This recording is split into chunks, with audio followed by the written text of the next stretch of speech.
Agora, neste ambiente que eu sou paz, nasce das palavras deste peregrino, nasce de amor que alento traz. Como semeador, lança em nós a semente do amor. E quando voltar a primavera, mil flores nos corações, no ar lindas canções, momentos de renovação, mudando a paisagem, e como um sol de esperança ilumina, aquece, amansa em filigranas de luz.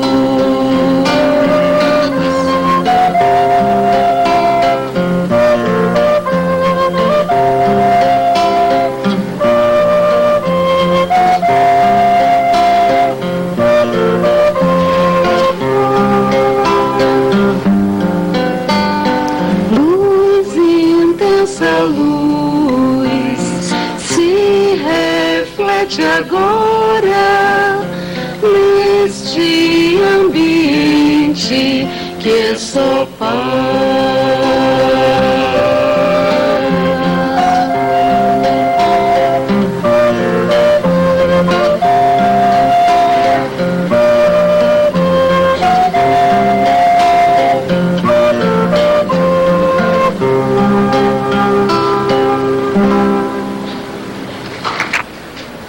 Senhoras, senhores, jovens, queridos irmãos no ideal espírita, abençoe-nos Jesus, o amigo incondicional das nossas almas.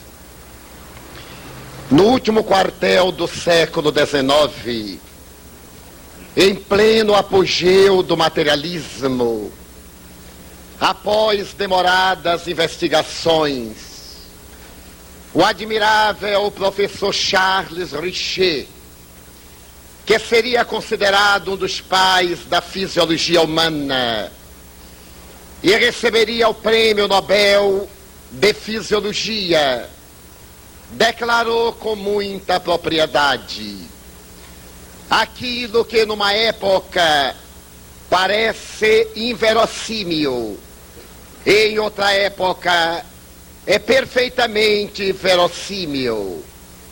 Logo depois, ao inaugurar-se o século XX, homens da envergadura de Albert Einstein tinham a coragem de declarar a sua crença em Deus, porquanto a investigação na área da ciência exata levava a mente humana a uma causalidade inteligente para explicar a realidade do universo e o fenômeno da vida humana.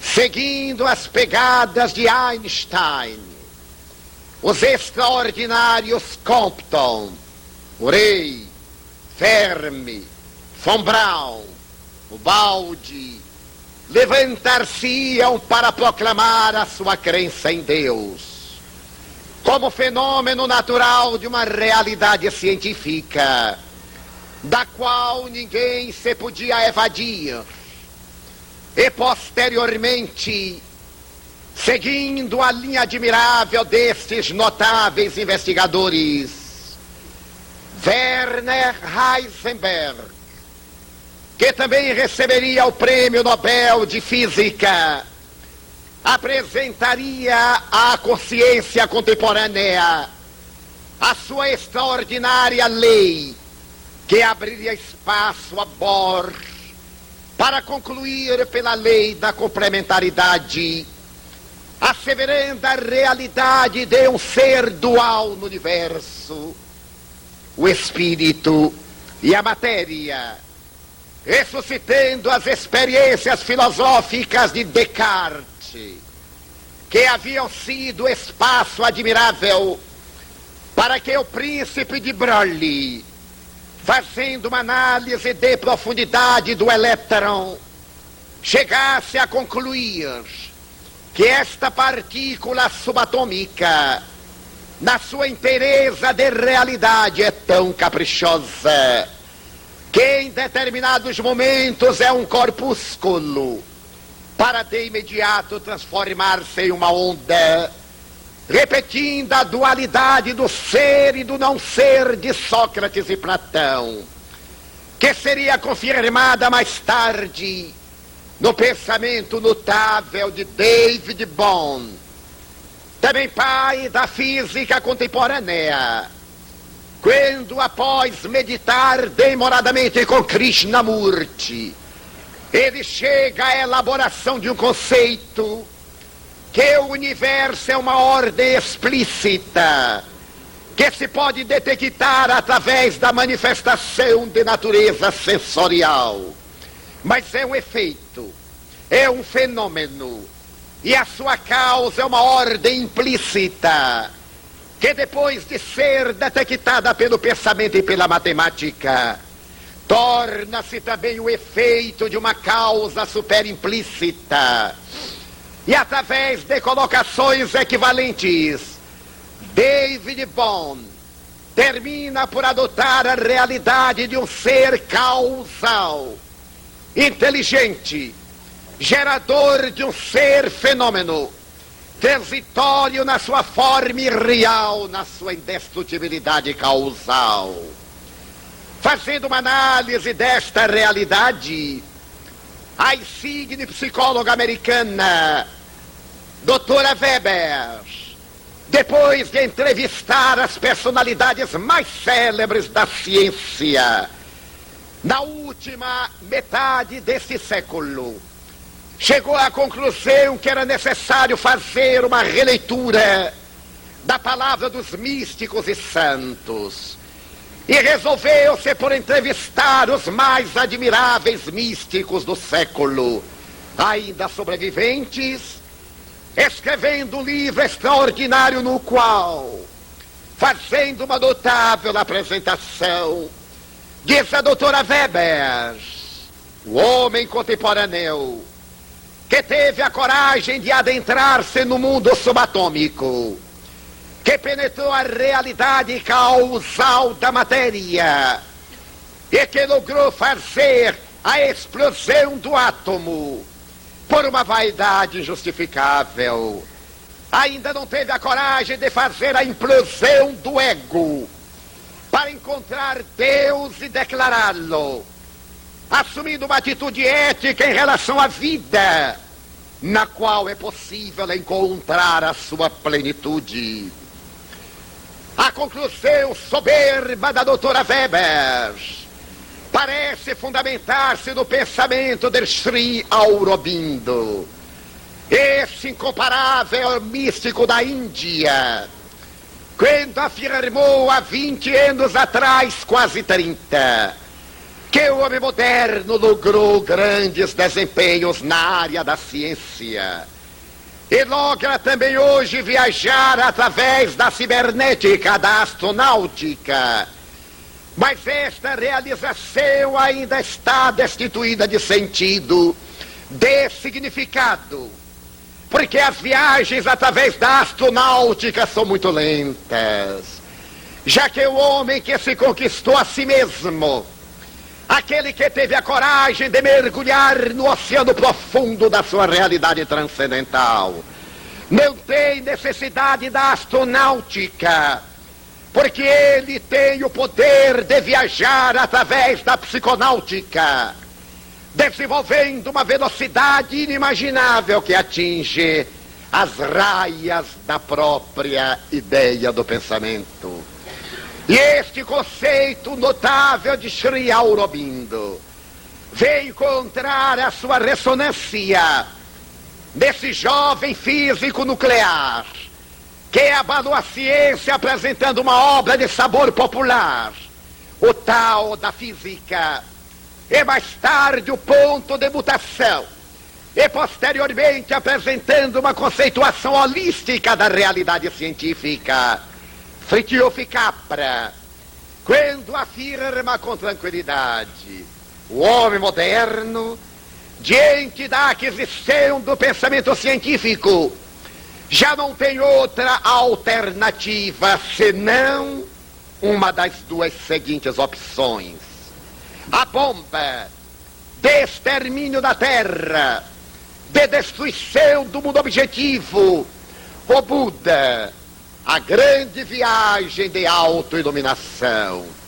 Ou o homem continua viajando para fora e tresvairado vai destruindo a obra da ética e da civilização, ou atinge as raias da realidade paranormal, fazendo uma viagem interior no oceano do silêncio, para que através de um insight ele adquira a iluminação e interprete-se a si mesmo, porque o velho questionamento das realidades exteriores já foi solucionado há mais de 6.000 anos pelos insígnes místicos das altas montanhas do Himalaia ou das baixas regiões do Ganges, que através do pensamento do Bhagavad Gita, do Mahabharata, interpretaram os fenômenos mais complexos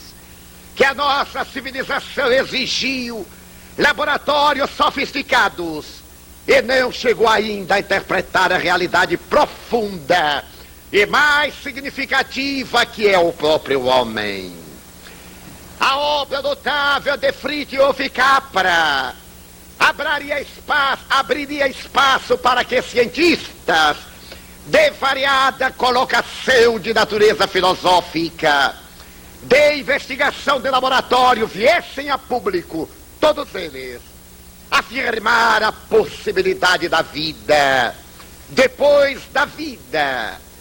Este avanço notável foi realizado em Praga no ano de 1955, quando o Dr. Stanislav Grof, o admirável pesquisador da psiquiatria, que se atormentava diante da paisagem lúgubre dos seus esquizofrênicos, resolveu, por apelar para a experiência do ácido lisérgico, que fazia pouco se notabilizara quando Aldous Huxley, fazendo uma aplicação de LSD em si mesmo, resolveu observar as reações alucinógenas, gravando aquele momento e dando as opiniões que ele sintetizaria em um livro também que foi best-seller, As Portas da Percepção. Stanislav Grof, depois de aplicar ácido lisérgico número 20 dos seus pacientes e provocar-lhes um estado artificial de consciência alterada, constatou que naquele estado de alucinação eles retornavam a uma vida anterior, explicando que a causalidade da alienação estava em atitudes mórbidas, em comportamentos arbitrários que haviam exercido quando, em oportunidade transata, viajaram pela Terra, adquirindo um saldo negativo ou kármico, que ora ressarciam através das lágrimas do corredor escuro da esquizofrenia. Fascinado pela experiência, ele que formara a sua cultura do materialismo dialético e mecanicista, que vivia a época atrás da cortina de ferro, diante deste horizonte imenso que se abria, resolveu fugir para os Estados Unidos e veio alojar-se na UCLA, a célebre Universidade de Los Angeles, em uma cidade periférica chamada Mesa Alta. E ali ele resolveu avançar nas experiências, utilizando-se da metodologia taoísta e aplicando a terapêutica da hiperventilação, constatando que na maioria dos casos da esquizofrenia havia uma causalidade que não estava centralizada no sistema nervoso, nem tampouco era decorrência de uma disfunção das glândulas endócrinas, muito menos pertencia à patologia de natureza genética, e também não encontrava resposta nos fenômenos de natureza exógena, porque a causa endógena era o próprio paciente. E teve a coragem de dizer: existem doenças na área mental, existem doentes mentais. É o paciente que, atormentado pela consciência de culpa de delitos passados, mergulha na matéria em distonia psíquica, formando uma patologia de natureza alienante. As experiências do Dr. Stan Grof, como é chamado carinhosamente pelos discípulos, se transformaria numa obra admirável, que ele publicaria com o nome de Além do Cérebro, para demonstrar a tese junguiana de que a consciência depende do cérebro, e a tese espiritualista de que a mente não é uma sudorese cerebral, sendo apenas o cérebro o veículo que a traz ao mundo exterior. Fascinado possivelmente pelas pesquisas de Stan Grof, o Dr. Desti Lefsey, de Munique, em 1975, adentra-se nas experiências da telepatia, logrando mandar mensagem de Munique a Berlim e realizando feitos notáveis que abrem espaços para a percepção das futuras terapias das vidas passadas. Terapias estas que serão iniciadas pelo Dr. Morris Netherton, de San Diego, demonstrando que antes da vida, a vida, e o corolário é inevitável, porque depois da vida, a vida, trazendo a atualidade da lógica, a reencarnação, e simultaneamente a comunicabilidade dos espíritos. A tese extraordinária que Allan Kardec coube transformar de uma velha alegação teológica, de anotações nos livros sagrados das doutrinas religiosas, e de uma possibilidade científica num fato demonstrado em laboratório. Com toda a justiça, Allan Kardec foi o cientista que mais profundamente adentrou a sonda da investigação no fenômeno paranormal, demonstrando que a criatura humana não é a sombra transitória da matéria. É uma realidade transcendente que se faz imanente, cuja causalidade essencial é o espírito criado simples e ignorante para evoluir até atingir o estado de perfeição relativa que ele está destinado, seguindo na marcha inexorável na busca de Deus, ele que também é Deus com D minúsculo. Allan Kardec foi, sem qualquer possibilidade de suspeita, o primeiro parapsicólogo, pois que a partir de 1855, quando atraído a observar os fenômenos das mesas girantes, ele, discípulo de Pestalozzi, o pai da Escola Nova, utilizou-se da metodologia da estatística para avaliar o fenômeno mediúnico utilizando-se não da qualidade que elimina a probabilidade de exatidão, mas do feito quantitativo que será adotado posteriormente pela parapsicologia e pela psicotrônica, a ponto de defender a tese de que uma informação espiritual somente merece crédito quando ela tem o caráter universalista. Equivale dizer, quando médios que se não conhecem nem se relacionam entre si, ignorando as informações de que foram objetos, dizem a mesma coisa, provando a causalidade da informação.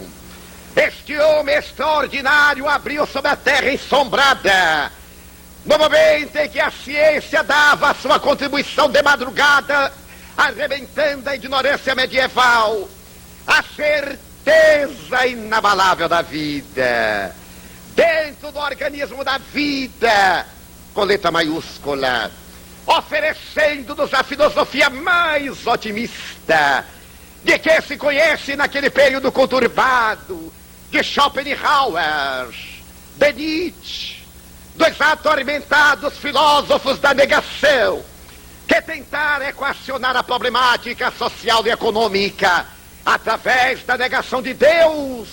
E Allan Kardec apresentou a solução exatamente pela afirmação de Deus.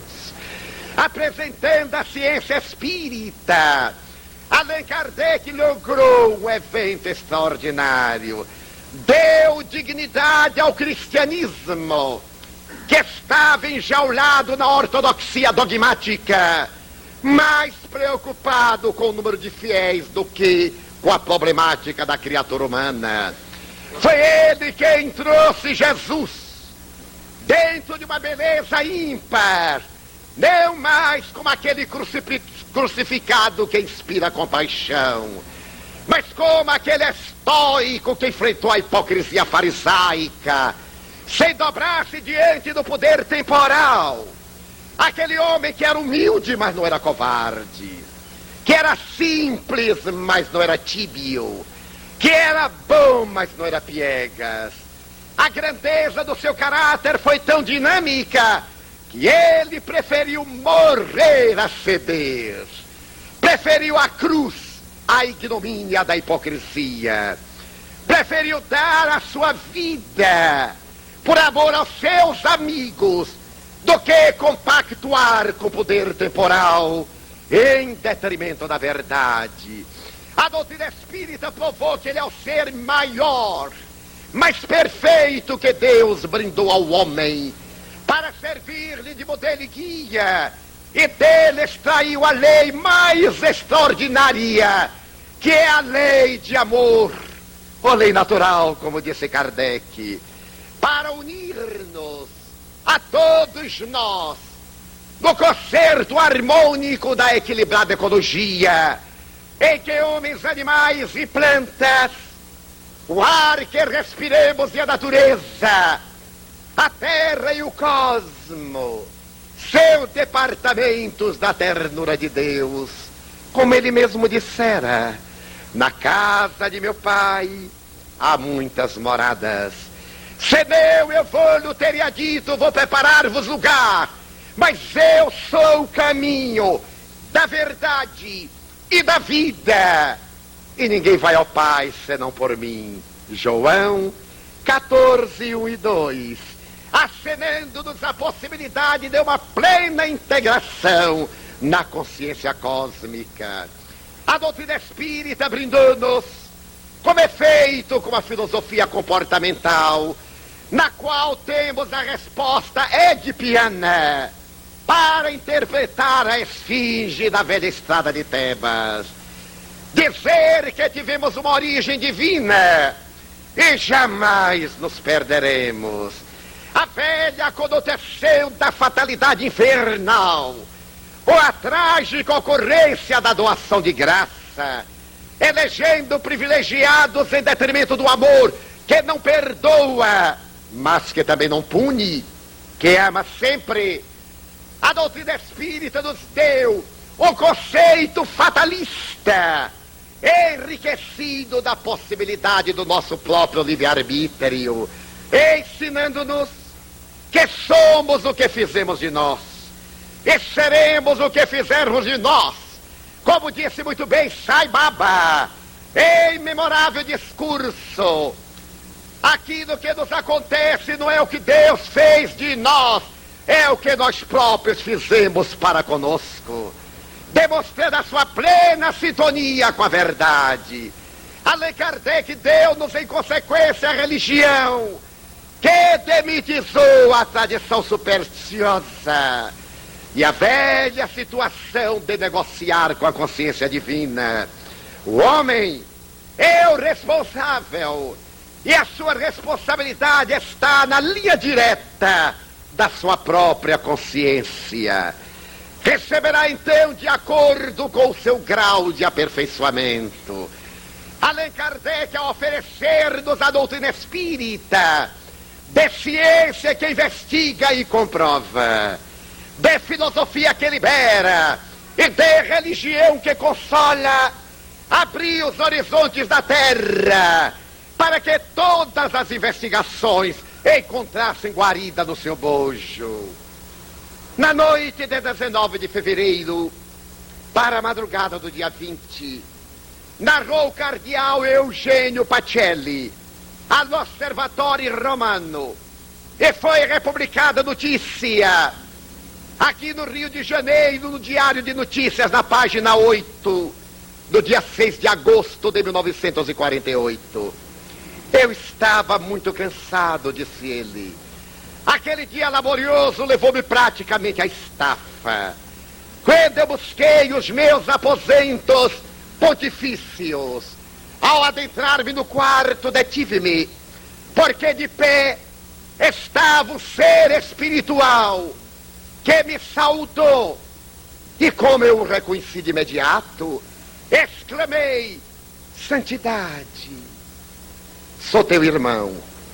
Veio da parte de Jesus dizer-te que logo mais serás papa e que governarás a igreja no amargo período de uma guerra sanguinolenta.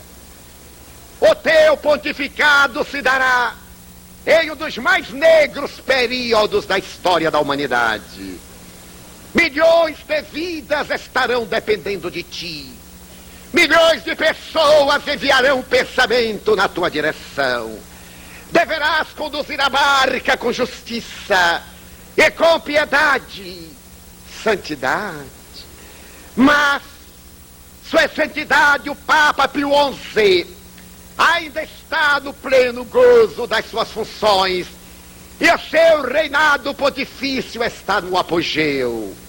Venho em nome de Jesus dizer-te que serás papa e que governarás numa hora amarga e sangrenta. Dobrei-me e demorei-me em oração, porque eu reconheci, era o Papa Pio X. Fora ele que me havia feito cardeal da igreja, que me ofereceram o anel e o chapéu cardinalício. E quando os sinos de São Pedro badalaram, eu desci a cripta subterrânea, ajoelhei-me diante do mausoléu de sua santidade para agradecer-lhe.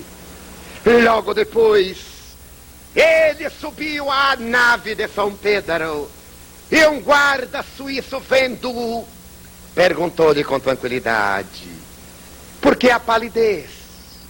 Acabo de estar com sua santidade o Papa Pio X. Mas Pio X está morto. Eu sei que ele morreu, mas ele apareceu-me e profetizou que eu seria Papa.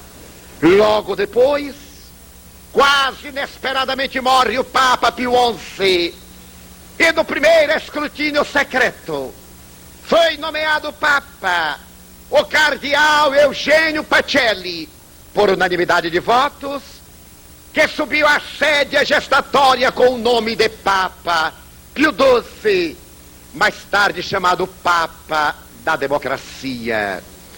Este homem admirável começou a governar a igreja que se vinculava naqueles dias amargos de 1939, porque logo depois as tropas hitleristas invadiam a Polônia, anexavam a Áustria, chegavam à Tchecoslováquia, tentavam unir os povos de fala germânica e eclodia a Segunda Guerra Mundial.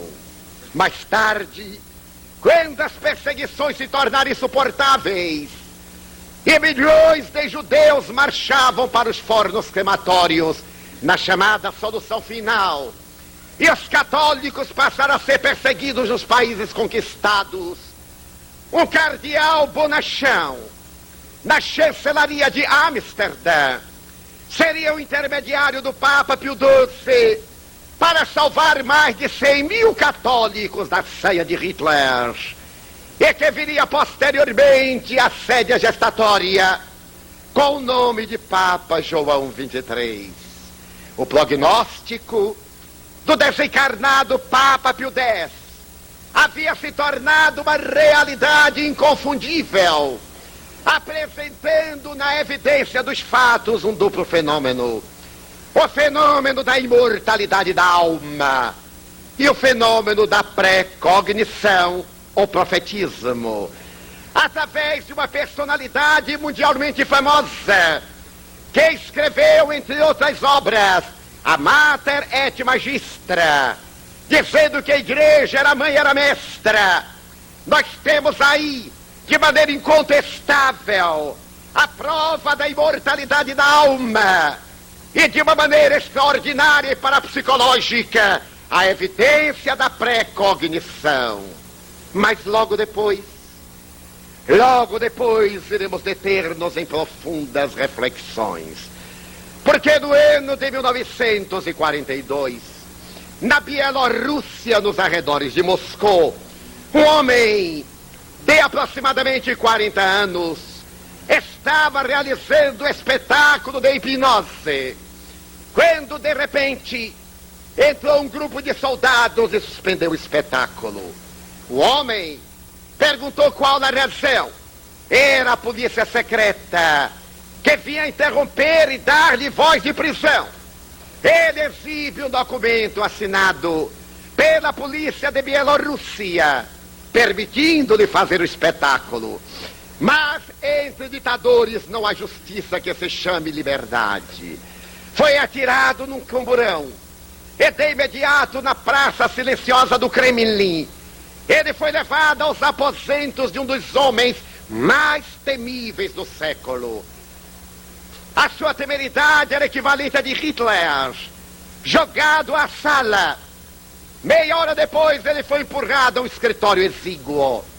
E quando se deteve a examinar, estava diante de Iosef Stalin, o grande governador das repúblicas soviéticas. Stalin foi diretamente à questão, perguntando-lhe: é verdade que o senhor tem o dom da telepatia? E Wolf Messinger, um judeu alemão soviético, respondeu: eu sou um paranormal. Então, prove-me. Se o senhor for um paranormal e der-me a evidência dos seus dons, eu elevarei uma posição respeitável na Rússia. Mas se for um mistificador, eu mandarei para a Sibéria a trabalhos forçados. Diga-me o que aconteceu nesta sala hoje, à tarde. E o homem, detendo-se, disse: bem, foram discutidos aqui os planos de libertação de Sebastopol. Aqui estiveram os generais e militares outros, marechais e oficiais menores. E os planos de defesa de Sebastopol estão guardados no cofre atrás daquela tela. Stalin sorriu e disse que era bastante frio para aceitar induções dessa natureza. Obviamente, qualquer pessoa normal haveria de concluir que durante a guerra, na sala do magistrado número 1, se discutiam os planos de defesa do país, e que certamente os mais importantes documentos estariam guardados num cofre. Mas como ele havia acertado, por acaso, dava-lhe o prazo de 1 semana no Kremlin, como preso político.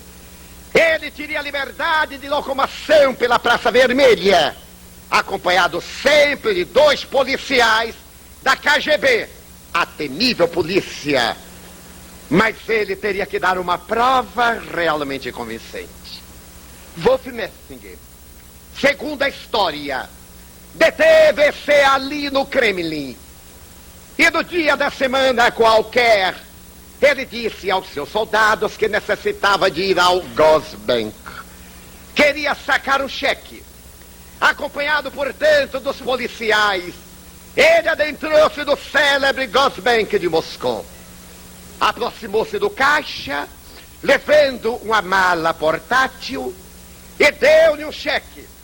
O caixa enrubesceu. Mas é impossível trocar este cheque aqui.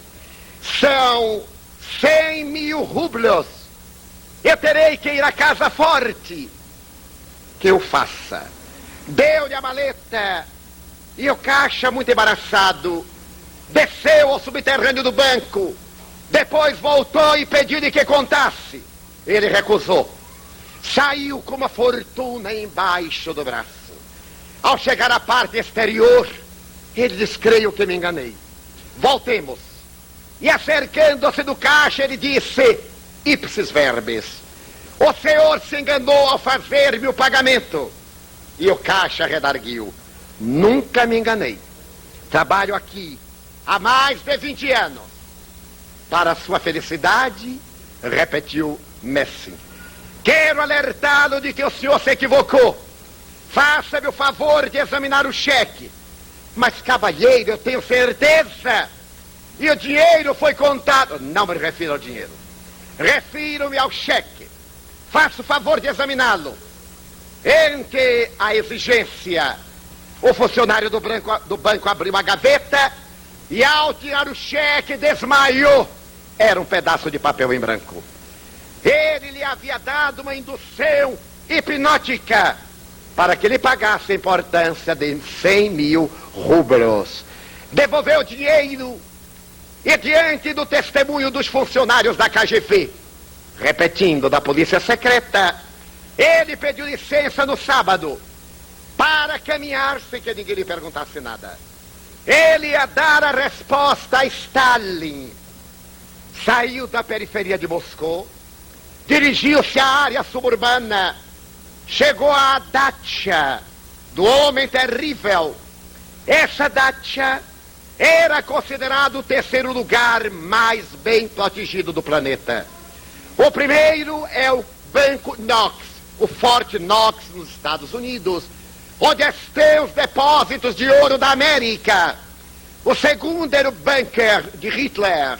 O terceiro, a dacha de Stalin em Moscou. Ele adentrou-se, empurrou a porta do gabinete de Stalin. E quando Stalin se viu diante do homem, gritou pela polícia, temendo ser assassinado. Os guardas irromperam e ele perguntou como deixaram esse bandido entrar. E os soldados disseram: mas ele não entrou, porque para chegar à sala era necessário percorrer um corredor de 40 metros, guardado por sentinelas a cada 5 passos. A própria esposa de Stalin não tinha permissão de adentrar-se ali sem o consentimento imediato dele. Então, entre o pavor, Stalin perguntou a Messinger: como você chegou aqui? Facilmente. Quando eu estive com Vossa Excelência no Kremlin, eu li o vosso pensamento e descobri que a única pessoa que tinha a possibilidade de entrar na Câmara Particular era o chefe da Polícia Secreta. Durante a semana, eu autossugestionei-me: eu sou Joseph Beria. Eu sou Joseph Beria. Quando eu assumi a personalidade hipnológica de Joseph Beria, eu passei pela guarda e os soldados disseram de fato. Quem passou por nós foi o seu chefe da polícia secreta, o senhor Beria. Stalin abraçou efusivamente o homem. E aqueles que acompanharam a história da Segunda Guerra Mundial recordar-se-ão que no célebre encontro de Yalta, quando se encontraram Roosevelt, Winston Churchill e Stalin, entre os delegados de Moscou, estava um homem silencioso, observando as reações dos chamados amigos que lutavam contra o eixo. Era Wolf Messinger, tentando captar por telepatia o pensamento do Ocidente para ganhar a guerra. Mas esse homem admirável tem uma história fascinante. Quando contava apenas 15 anos, ele foi convidado por Sigmund Freud para visitá-lo em Viena. E o judeu alemão soviético, ao adentrar-se na biblioteca de Freud, olhou para o insigne pai da psicanálise, sorriu. Estava ao lado de Freud um cavalheiro desconhecido.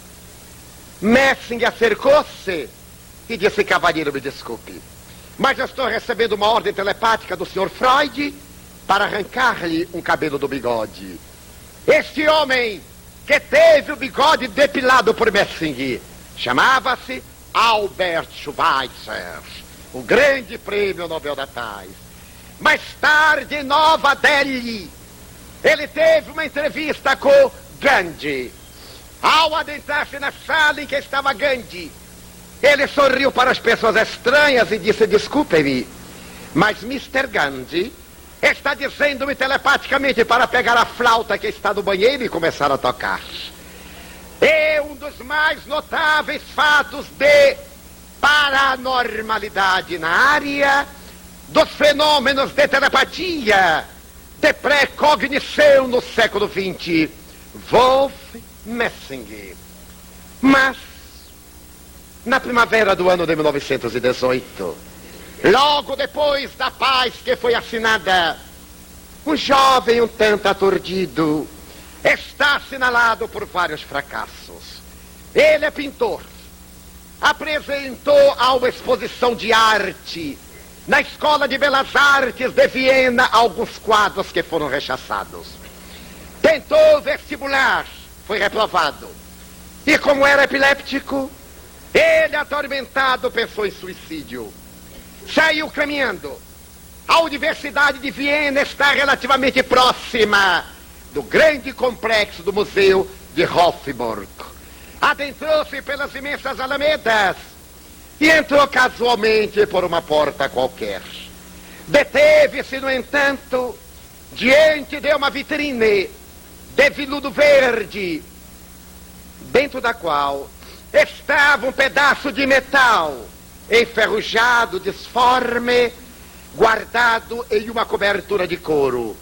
O jovem olhou, teve uma convulsão. Quando recuperou a lucidez, ele leu que se tratava de um pedaço da lança de Longinos, a qual se atribuía ter ferido o peito de Jesus. A lança de Longinos tinha uma história peculiar. Ela parece ser dos dias de Jericó, quando o profeta que havia trazido do Egito e que a mandara fazer com uma liga especial de metal e a magnetizara, utilizando-se da goécia ancestral, vendo que Jericó não tombava, diz a Bíblia, arremessou a lança e o ruído que ela produziu desarticulou as pedras e Jericó pôde ser penetrada pelos hebreus. Esta lança, que passou a ter uma característica especial, navegou na história no mar de sangue, porque pertenceu às personalidades mais terríveis, aos ditadores mais cruéis. Um dia, ela foi repousar nas mãos de Herodes Antipa, e ali estava um soldado da nobreza romana, que fora acometido de uma cegueira por estranhas febres. Ele devia observar, em nome de César, a conduta de Herodes, e também ser uma ponte de união entre o Estado de Israel e a grande metrópole romana. Na tarde da tragédia, diz um livro publicado na Europa que se chama A Lança do Destino. Herodes, para agradá-lo, deu-lhe a lança por empréstimo e disse-lhe que ajudasse o moribundo da Cruz do Meio a morrer, porque ele temia que um engodo permitisse que o Nazareno ia sobreviver, já que certamente lhe haviam dado alguma substância para que ele fizesse uma catalepsia e hipocritamente ressuscitasse depois. Pedia-lhe Herodes que cravasse a lança no peito e constatasse que a morte era inevitável. Narra a tradição que Longinos foi levado até o Calvário e ali diante da cruz pediu ao guia para cercar o animal, e a lança teria sido colocada entre a terceira e a quarta vértebra que ele calcou. E ainda narra a tradição que o sangue que jorrou caiu-lhe dos olhos e ele teria recuperado a visão e arrependido-se amargamente do ato. Mas a lança continuou a viajar. Ela esteve nas mãos de Constantino, de Carlos Magno, de Carlos Martel. Ela passou pela mão dos soberanos sanguinários da Europa e estava ali, no Museu de Hofburg, enrolada num pedaço de couro curtido, como um dos maiores tesouros do museu criado por Maria Teresa de Áustria. O jovem epiléptico olhou para aquele fragmento da lança e disse um dia: eu o terei na mão e farei o mundo dobrar-se sob a chibata da minha ira. Chamava-se este rapaz Adolf Hitler. Ele desapareceria no anonimato. Vai aparecer mais tarde, por volta de 1930 a 32, na célebre cervejaria de Munique, onde se encontrarão os 4 cavaleiros do Apocalipse. Nesse ínterim, ele frequentava em Berlim um grupo chamado Thule, dirigido por um certo Master Eckhart. Era um grupo de natureza esotérica, e o Master Eckhart era dotado de um dom de premonição e de clarividência. Eckhart havia dito àquele rapaz atormentado, o patinho feio, que um dia a humanidade se dobraria sobre ele, sob ele. No dia em que ele encontrasse 4 cavaleiros do Apocalipse, a terra tremeria, porque ele ia ser a mão da divindade para chibatear a hipocrisia humana. E revelou-lhe que por volta do século XI, ele estivera reencarnado na Calota Bolena, na Itália, quando fora um mago que odiava o Vaticano, e que havia feito uma aliança com o rei de França para permitir que os mouros invadissem a Europa e implantassem o islamismo. Master Eckhart estabeleceu que ele, acreditando na reencarnação, deveria ser tão impiedoso quão inclemente. E o jovem alucinado, no verão de 1932, ao encontrar Goebbels, Himmler e mais tarde outros 2 fascínoras, levantou-se e criaram o Partido Socialista Nazista, que fará a terra europeia e o mundo tremerem nos seus alicerces. Logo depois, ele vai levado à Câmara de Deputados, torna-se o primeiro magistrado da Alemanha, e não é necessário dizer que no dia em que ele se levanta para, em Nuremberg, falar à juventude que ele estava compacta, 50 mil jovens, e ter uma crise epileptiforme, proclamando o direito de uma raça superior, a terra tremeu diante da chibata do velho mago do século XI, em cujo período o cardeal Eugênio Pacelli é transformado do Papa Pio XII, e nesse clangor das batalhas a realidade da paranormalidade humana torna-se inequívoca, porquanto o cardeal Pacelli, como médium, que se revela e que repetirá no ano de 1950, chamado Ano Santo, quando ele, antes de abrir a porta tradicional da igreja de São Pedro, ele confessa ao mundo: tive uma visão de Cristo. Ele apareceu-me e deu-me uma mensagem de paz. O fenômeno da imortalidade da alma recebia um dos maiores apoios do século XX na área da religião. O fenômeno da mediunidade atormentada, da obsessão, estava implícito na personalidade mais vigorosa e temerária do século XX. E a paranormalidade de natureza anímica, em um notável sucessivo fenômeno parapsicológico, estava decretada através de Wolf Messing para demonstrar que a criatura humana não é a sua matéria. A matéria é a sombra que transita carregando a grande luz que irá crescendo na razão direta em que mergulhe no mundo íntimo e na razão inversa que saia de si mesma. A doutrina espírita vinha oferecer ao homem de hoje, que acompanhou tragédias de tais montas, a certeza de que a vida é bela e tem um significado, de que estamos no mundo com a missão de amar, que a função inteligente do homem é a prática do bem, que o nosso destino é a felicidade e que chegar lá é uma questão de opção nossa. Tanto poderemos fazer de uma vez, como Francisco de Assis, como poderemos fazer em ritmo de valsa atrasada, qual vimos realizando. Tanto poderemos lograr de um jato, como Chico Xavier, como poderemos realizar, através do avanço, 3 passos positivos e 2 para a retaguarda, mas que de qualquer forma nos levará até lá.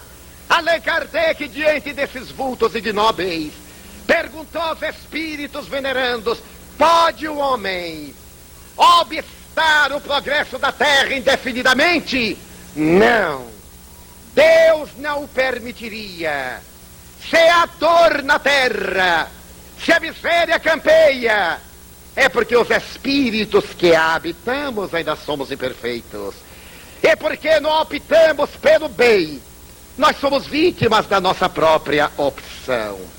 Narrou-me oportunamente Chico Xavier, que estando ele em Pedro Leopoldo, tinha o hábito estranho de visitar o cemitério, já que os chamados vivos não lhe queriam bem. E ele sofria de solidão e de soledade. Ele ia dialogar com os mortos na casa dos vivos, que é o cemitério. Ia periodicamente, olhava as tumbas de pessoas conhecidas e anônimas, via os que sofriam e ali orava. Sentava-se e dialogava com um número enorme de companheiros desencarnados. Na Terra, entre os chamados encarnados, ele havia conhecido uma senhora de nome Ana. Era uma mulher modesta, a que ele dava as suas migalhas de luz. Ele visitava periodicamente e, ao sair, tomava de uma cédula que as circunstâncias permitissem, dobrava o mais mínimo possível e depositava-lhe na palma da mão. Depois dobrava-lhe a mão, dava-lhe um adeus e ela, chorando, lhe dizia: Deus lhe pague. Estava ele sentado quando lhe aparece Dona Ana, que já havia desencarnado. Saúdam-se. Olá, Chico. Dona Ana, você já veio para cá? Ainda não. E a senhora? Ah, meu filho, eu já estou consciente. Você sabe que meu marido, aquele problema, e meu filho, aquele trabalho, já vieram. Mas a minha missão é tomar conta deles até aqui. Eu tenho que cuidar, tenho que assistir. Eles ainda estão tanto aturdidos, Chico. E eu estou aqui tomando conta deles. Mas como é que você vai, Chico? Como vai a Luísa, sua irmã? Conversaram um bom par de horas. E na hora da saída, ela disse, dê-me sua mão. Dobrou a dela, e quando o Chico estendeu a sua mão esquerda, disse, não, eu quero a direita. Ela a tomou, estreitou-a como antes ele fazia com a dela. Fechou-a. Deu-lhe até logo e desapareceu. Ele estava nesse dia muito deprimido e sofrido. Então ele abriu vagarosamente a mão, porque sentiu que dentro havia algo. E ao fazê-lo, estava uma diminuta estrela de luz, em relevo. Ela então, de longe, acenou-lhe e disse-lhe, Deus lhe pague. Lembrando as dádivas de amor que ele lhe oferecia, ela lhe trouxe como uma estrela de luz, que ficou ali impressa por vários dias, dulcificando-lhe a alma solitária. Mais tarde, ele foi visitar uma penitenciária. E enquanto transitava pelo corredor da penitenciária, falava a uns e dizia, não fique triste não. Na hora que Deus me permite ter férias, eu venho descansar aqui um pouco com vocês, porque a minha vida é tão agitada. Aproveite esse período e tal. E ele me contaria, e ninguém aguenta Chico Xavier, porque ele estava no começo ao lado do senhor diretor da penitenciária de São Paulo, e os presos fizeram uma fila para beijar-lhe a mão. Um deles, de mão acetinada, beijou, olhou e conversando com ele, sorriu e agradeceu-lhe a visita. Então Chico disse ao diretor, mas que homem extraordinário, que gentil, que alma cândida. Eu não sei como é que um homem deste pode estar aqui. E o diretor disse, estelionatário, Chico. Esta mão delicada imita qualquer letra. Você deu autógrafo para ele? Não, porque é um perigo, Chico. O homem se foi, e veio mais outro, deu-lhe um abraço afetuoso, e disse, o senhor não sabe quanto eu agradeço a sua visita. Que bom que o senhor veio, eu não me esquecerei nunca mais. Deixe-me beijar-lhe a testa. Beijou-a. E quando se foi, o Chico disse ao diretor, que rapaz gentil, que jovem, conquistou-me inteiramente. Qual teria sido o crime deste pobre rapaz? 6 assassinatos, Chico. Ele disse que fôlego. E cada um que ele se entusiasmava era pior do que o outro. Então ele resolveu não fazer mais comentários. Quando já estava de saída da visita à penitenciária, veio um confrade deste povo que adora obsessores. Porque agora está na moda do povo ver obsessor nos outros. Em si não, mas nos outros sim. E o rapaz disse assim, Chico, você deve ter visto aí muitos obsessores, não é verdade? Ele disse, não.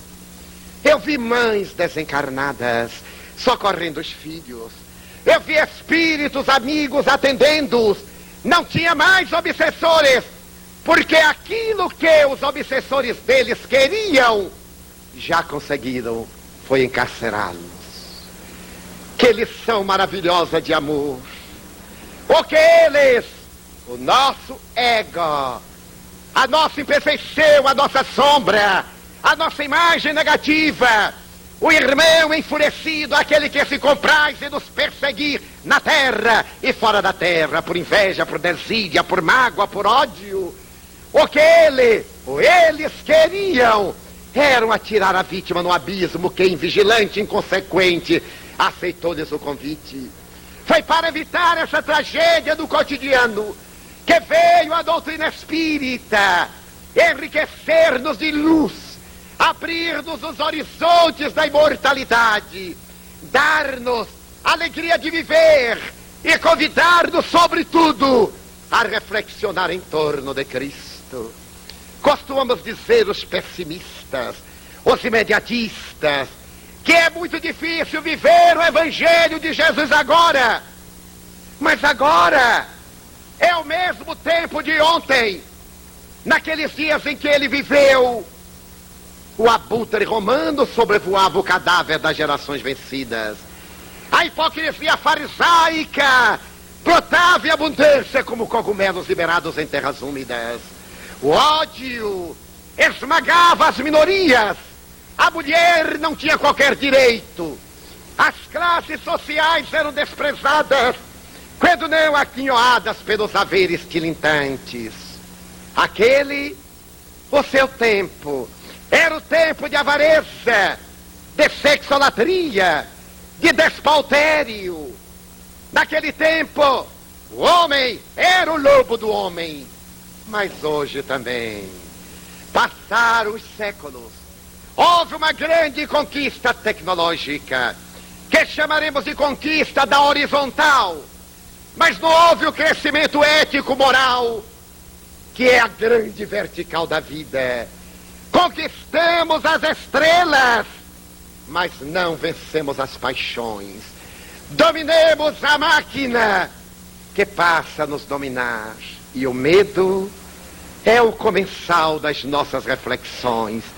Temos medo de sair aqui à rua a qualquer hora, mas não temos medo de entrar numa bólice espacial e ficar no ônibus espacial em torno da Terra até 6 meses.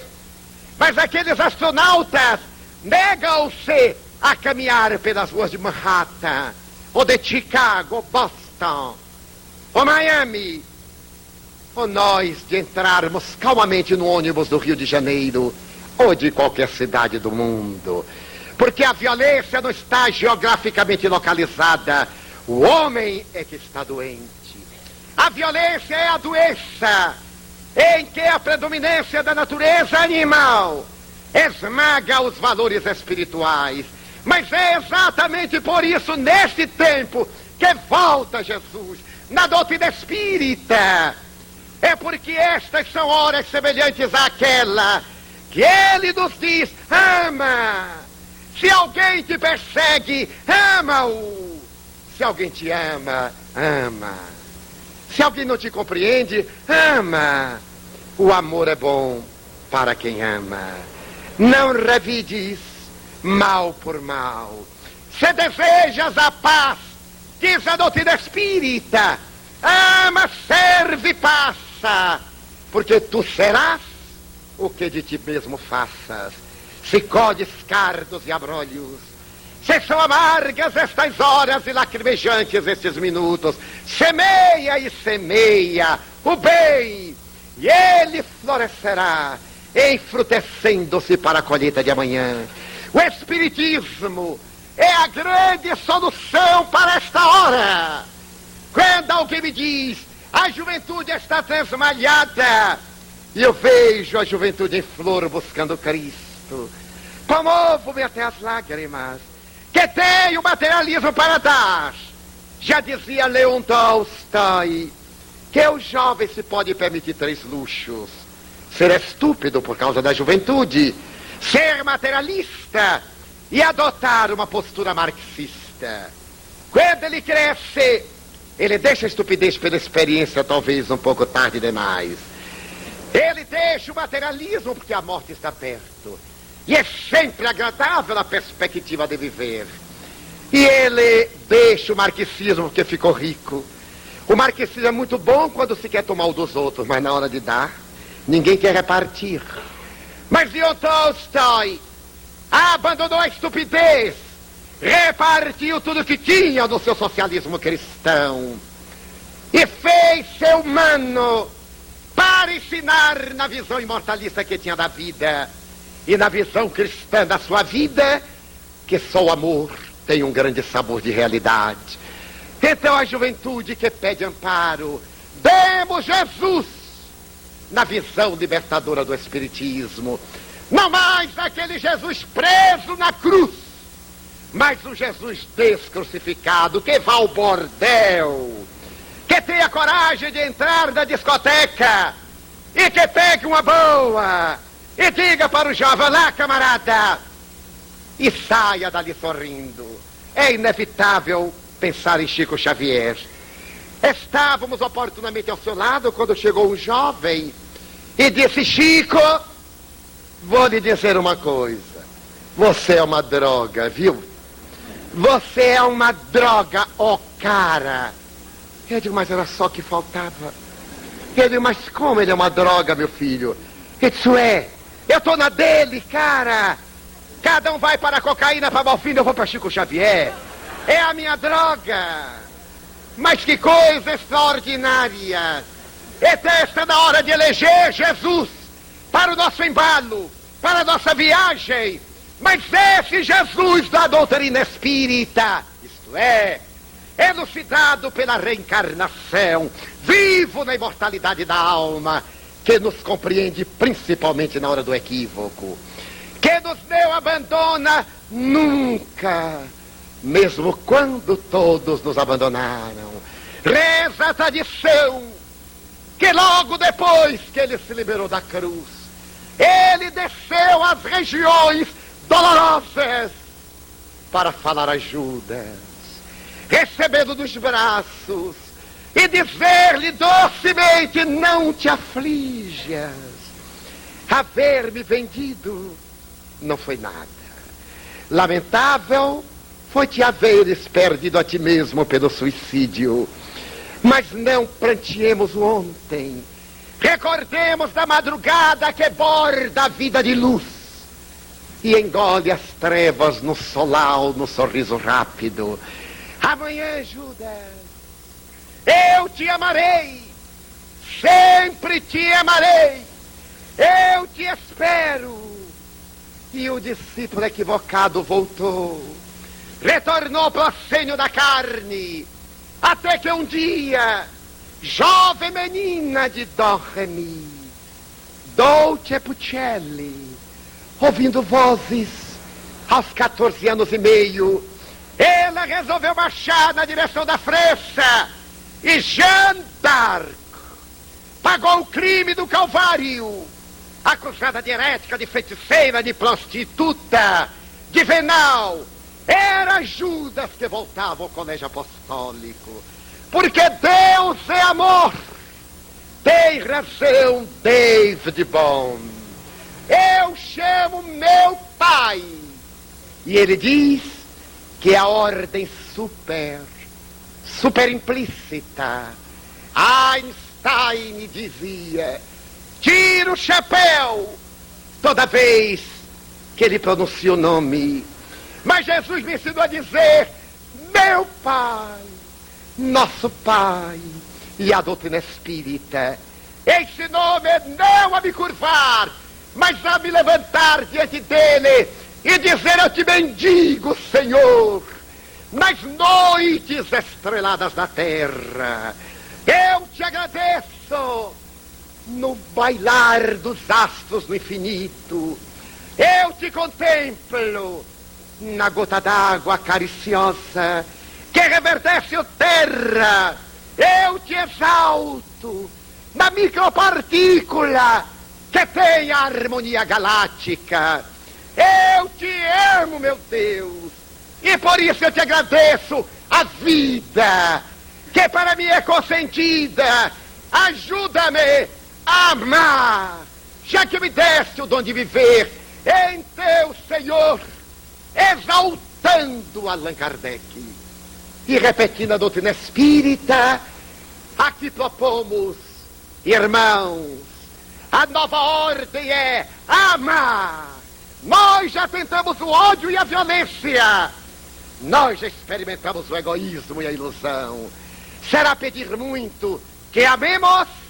Demos-nos as mãos e, amando-nos, repitamos: Pai nosso que estais nos céus, na luz dos sóis infinitos, Pai de todos os aflitos deste mundo de escarcéus, santificado, Senhor, seja teu nome sublime, que em todo o universo exprime ternura, concórdia e amor. Venha ao nosso coração teu reino de bondade e de paz, de prosperidade na estrada da redenção. Cumpra-se teu mandamento, que não vacila nem erra, no céu e toda a terra, de luta e de sofrimento. com a proteção de Jesus, livra nossa alma do erro, deste mundo de desterro distante da tua luz. Perdoa-nos, Senhor, os crimes tenebrosos, de passados escabrosos, de iniquidade e de dor, mas que a tua ideal igreja seja o altar da caridade, onde se faça a vontade do teu amor. Que assim seja. Muita paz.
Criatura condenada a não ter paz,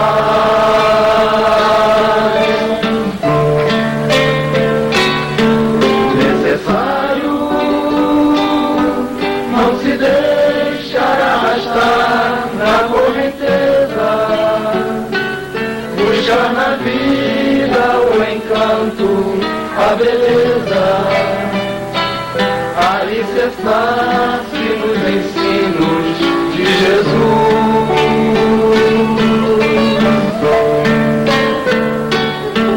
Para o jovem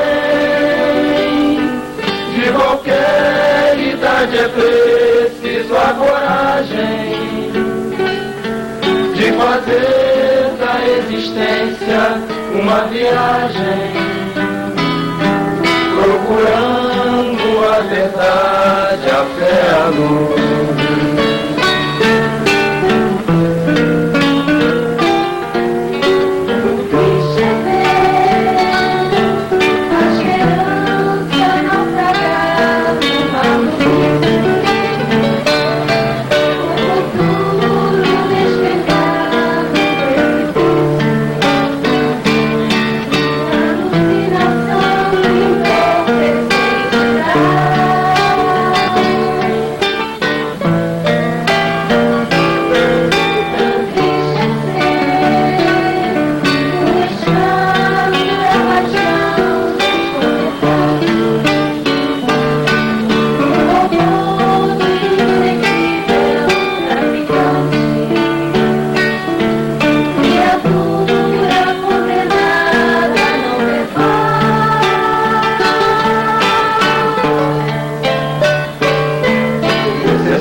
A beleza, alicerçar-se nos ensinos de Jesus.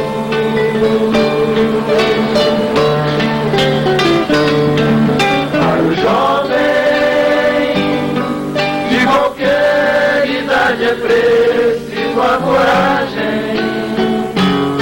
de fazer da existência uma viagem, procurando a verdade, a luz.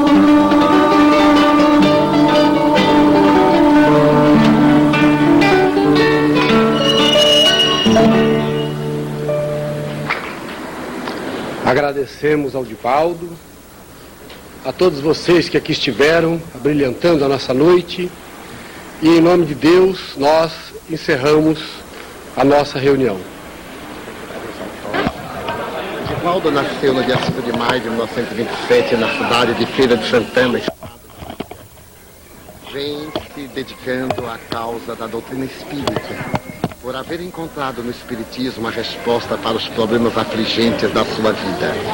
Graças a isto, dedicou a sua existência à divulgação desta mensagem libertadora. O senhor garante que há vida depois da morte? Eu sou a prova da vida depois da morte. Como? Porque eu me recordo do ontem e vejo aqueles que partiram. O senhor conversa até com os que partiram? A todo instante. Para mim, a vida na Terra constitui um limite da consciência. A vida do espírito é a verdadeira da vida, porque está fora dos limites da consciência. Como o senhor explicaria melhor esse contato, esse intercâmbio? Da mesma forma que uma lagarta, quando deve transformar-se numa borboleta, passa pela estólise e pela histogênese, o fenômeno da disjunção molecular, no qual se dá a morte orgânica, é uma transformação e não um aniquilamento, em que o ser, a essência pensante, liberando-se da conjuntura material, retorna à sua realidade plena, à condição de espírito. O senhor está dizendo que a vida continua depois da morte. E o que acontece no momento da morte? A libertação dos liames materiais, da mesma forma que no sono. Quando se dá o adormecimento da consciência, o eu profundo, o inconsciente, libera clichês e o espírito consegue planar acima de quaisquer vicissitudes, mantendo a sua realidade de consciência espiritual. O senhor está com mais de 100 livros editados? 106 publicados, 3 no Pérola e 2 aguardando oportunidade. Livros que pertencem ao senhor? À mediunidade. De mim próprio, jamais escrevi uma página de elaboração da minha própria consciência. Tudo quanto escrevi até hoje foi de natureza mediúnica. E mesmo na pauta das palestras, eu vejo e sinto os espíritos interferirem no meu comportamento psíquico, inspirando-me e trazendo um contributo de conhecimento que no estado de lucidez eu não possuo. Qual é o espírito que normalmente o acompanha? O espírito Viana de Carvalho é meu amigo desde o ano de 1937, quando eu tive o primeiro contato psíquico com ele.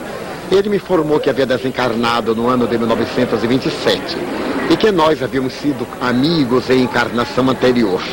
Ele elucidou-me que quando ele estava na Terra, eu me encontrava em espírito e o acompanhava nas suas digressões de natureza espiritista. Mas, em realidade, o espírito que me é mais familiar e que convive comigo desde o berço tem o pseudônimo de Sor Joana de Ângeles. Ela sempre o acompanha? Desde antes do berço. A Mansão do Caminho em Salvador, o que representa? Representa a prática do ensino espírita. O Espiritismo tem como meta fundamental a ação da caridade. Porque eu me dedico à vivência do Espiritismo, a caridade é a meta. E a Mansão do Caminho é um complexo de atividades nas quais nós atendemos a crianças socialmente órfãs, crianças carentes. Por 21 lares substitutos já passaram mais de 700 crianças, hoje cidadãos. Concomitantemente, nós temos um complexo de realizações que promovem a criatura humana. Temos uma creche para crianças de 0 a 2 anos e meio, um jardim de infância para 2 anos e meio a 6 e meio, 3 escolas de primeiro grau para 6 e meio, 14 anos, 9 escolas de orientação profissionalizante, uma atividade para meninos de rua, atendimento à velhice, a enfermos e a divulgação da doutrina espírita. Os mortos hoje estão aparecendo também na televisão, é verdade isso? Segundo parece, em uma filmagem de uma película cinematográfica recente, se não foi com objetivos de propaganda, teria aparecido o filho da senhora que alugou a casa e que as câmeras teriam conseguido focalizar.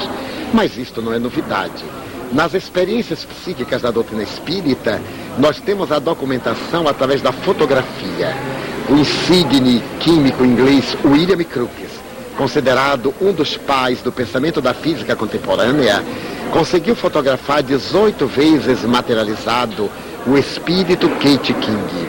Em experiências posteriores realizadas na Europa, foram fotografados muitos espíritos e, mais recentemente, graças às experiências que demandam a épocas bem recuadas no sentido da eletrônica, desde as pesquisas de Graham Bell aos trabalhos admiráveis de Edison, de Marconi, culminando pelo Dr. Haldeman e, mais recentemente, pelas experiências de grandes eletrônicos americanos, os doutores George Miller e George Meek, saímos das gravações em fitas magnéticas para gravações em vídeo de televisão, constatadas como autênticas e apresentadas em Luxemburgo. Macumba, candomblé, espiritismo. Não são naturalmente coisas semelhantes. São fenômenos da realidade antropológica, sociológica da vida. A macumba é uma experiência antropológica, na qual o fenômeno sociológico dos atavismos africanistas, com a interferência das doutrinas religiosas da época em que estiveram no Brasil, engendraram o culto aos antepassados, com as características fetichistas trazidas da África e o adendo das imposições dogmáticas dos senhores brancos. Desse culto nasceu naturalmente uma bifurcação. A Umbanda, que seria a doutrina de aproximação com Deus, e a Quimbanda, que seria a doutrina através da qual os homens, se pudessem, interfeririam no destino dos outros através das ações negativas. O Espiritismo, no entanto, é uma ciência que não tem nenhuma vinculação com práticas exóticas, com cultos estranhos, com superstições, com nenhuma outra doutrina, porque o próprio nome foi dado pelo Sr. Allan Kardec, que disse textualmente: para ideias novas, palavras novas. O Espiritismo é a ciência que estuda a origem, a natureza dos espíritos e as relações que existem entre o mundo corporal e o mundo espiritual. É uma ciência experimental, de efeitos filosóficos e morais religiosos, tendo como fundamentos éticos a crença em Deus, na imortalidade da alma, na comunicabilidade dos espíritos, na reencarnação, na pluralidade dos mundos habitados e no Evangelho de Jesus. Bem se vê que não são a mesma coisa no enfoque colocado, embora nós, os espíritas, respeitemos todas as confissões de fé.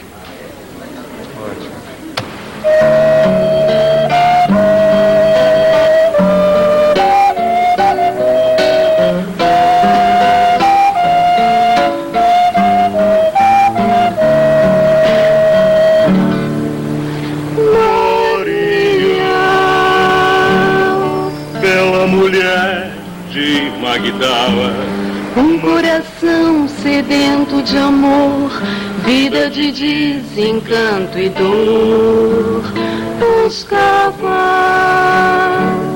ao bel prazer e na paixão amenizar o vazio intenso na sua vida de ilusão. Que novo amor era aquele, apregoado aos pescadores, por lábios tão divinos, pelo Rabi da Galileia. Este homem meigo e sereno compreendeu sua aflição. Levanta os olhos, Maria, e ama de todo o coração.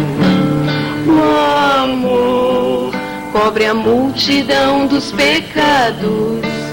Eu estarei ao teu lado, te espero na casa do Pai.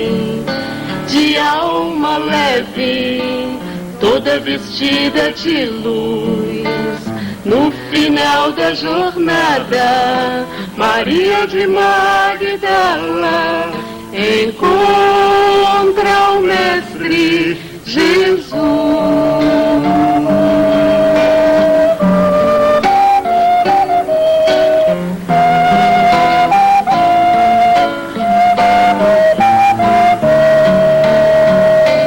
O amor cobre a multidão dos pecados.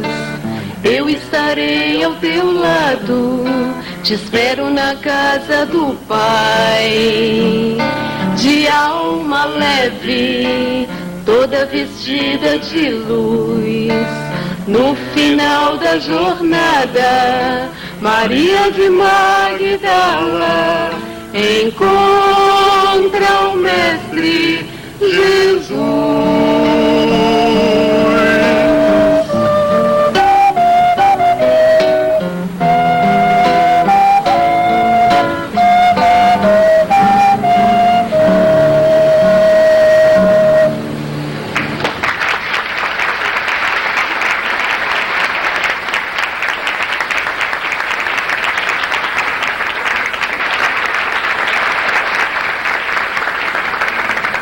O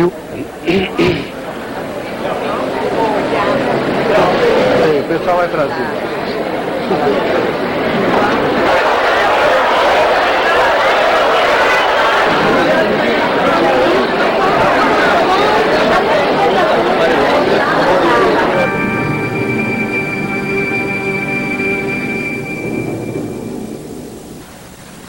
Peço mais detalhes sobre a mediunidade e faculdade orgânica.